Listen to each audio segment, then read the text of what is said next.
Imagine being humiliated in front of 200 students, slapped, laughed at, and left in tears.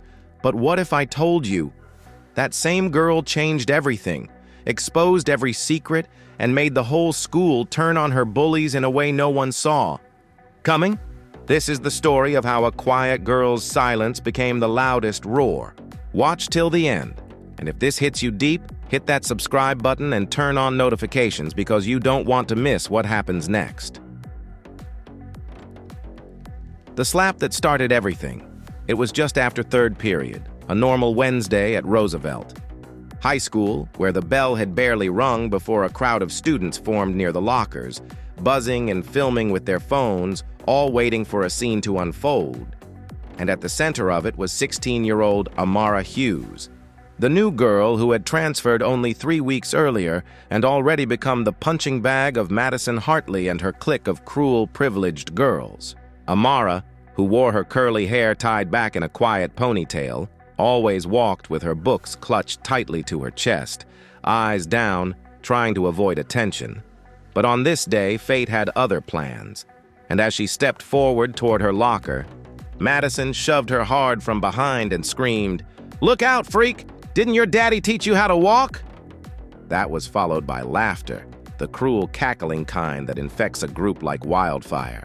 Amara didn't respond. She never did. Just adjusted her books and moved to unlock her locker. But Madison wasn't done. She flicked her phone out to live stream and said, "Y'all ready to see what happens when losers try to breathe the same air as us?" And before anyone could stop her, she raised her hand and slapped Amara across the face.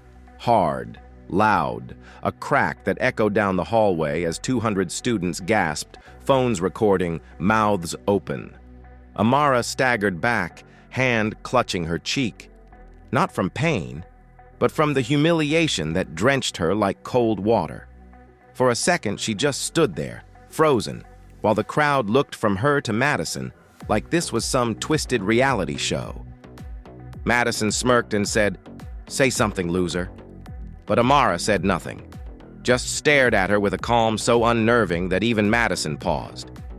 Then Amara bent down, picked up her fallen books, and walked away without a word.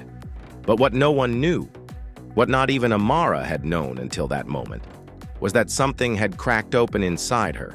Not just pain, but purpose. And the silence she chose wasn't weakness. It was. The video spread like wildfire. Slapped. Girl goes silent. Madison strikes again. Roosevelt High bully exposed. The clips hit TikTok, Snapchat, even Instagram Reels, racking up views overnight. Students debated whether Amara was weak or wise, and teachers murmured in the staff lounge about discipline while doing nothing. Madison, of course, gloated, walking the halls like a queen, even signing a fan's phone case as a joke. But something strange began happening the next week. Notes began appearing in lockers, not from Amara, but about her. Anonymous slips that said, "Ask Madison what she did to Chloe Price in 9th grade," and "How come the cheer captain's mom paid off?" The vice principal? At first, everyone thought it was just someone playing around, but when those notes led to real screenshots being dropped in student inboxes, emails showing grade changes, voice recordings of teachers laughing about a disabled student, receipts of money transferred to hush up bullying reports, the tone shifted. Suddenly, everyone was watching their backs, even Madison. And Amara? She remained quiet. She still walked to class alone, still sat in the corner of the cafeteria with her back to the wall. But now her silence buzzed with power. Someone tried to confront her, Jake from the football team, but before he could even say anything, his own text messages, full of slurs and threats, were projected onto the auditorium screen during assembly. Panic gripped the school. Principal Myers called an emergency meeting, but when he opened his laptop to address the crowd, his own emails began displaying behind him, showing how he'd ignored parent complaints and diverted funds meant for special ed students. That's when the staff knew this wasn't just about one girl being slapped, it was a reckoning. and still no one could prove who was behind the data leak. But students began whispering something in the hallways. "Don't mess with Amara Hughes." The day she spoke, it all came to a head during Spirit Week, on the day of the school-wide assembly. Principal Myers, under pressure from the school board and now the local news media, was forced to address the entire student body. Madison sat in the front row, arms crossed, still convinced she'd survive it all, but Amara was called unexpectedly to the stage. She hadn't volunteered, hadn't signed up for anything. No one knew who submitted her name for the student speech, but there it was, printed in the official program. And as she walked slowly up the steps with her notebook in hand, every eye was on her. Not with mockery this time, but with curiosity and a little fear.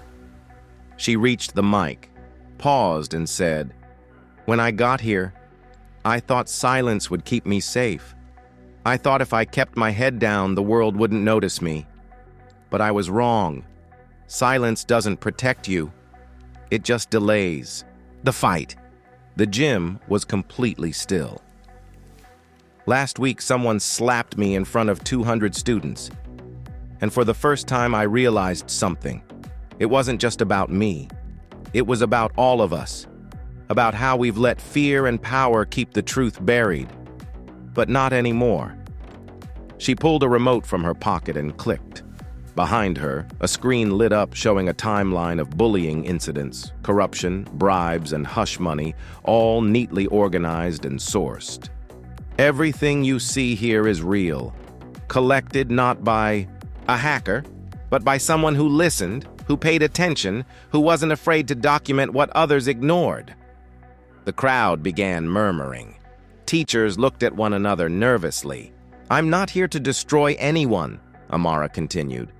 "I'm here to remind everyone that power doesn't belong to the loudest voice in the room. It belongs to those who refuse to look away."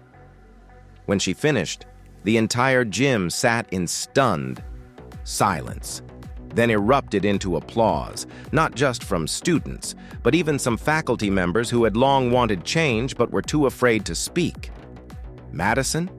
She stormed out before it ended, but it was too late. Her scholarship was pulled within days. Her mother's name surfaced in the local press, and the school district launched an official, "By the end of that semester, Roosevelt High wasn't the same school." The principal resigned, several teachers were suspended pending review, and a new student oversight board was formed, with Amara as its first elected president. The hallway where she was slapped was repainted with a mural of student voices rising in unity.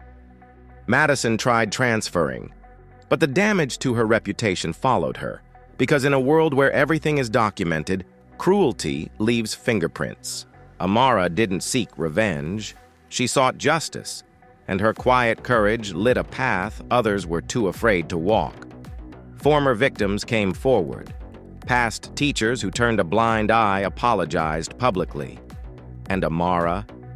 She still walked the halls quietly, but now students nodded with respect.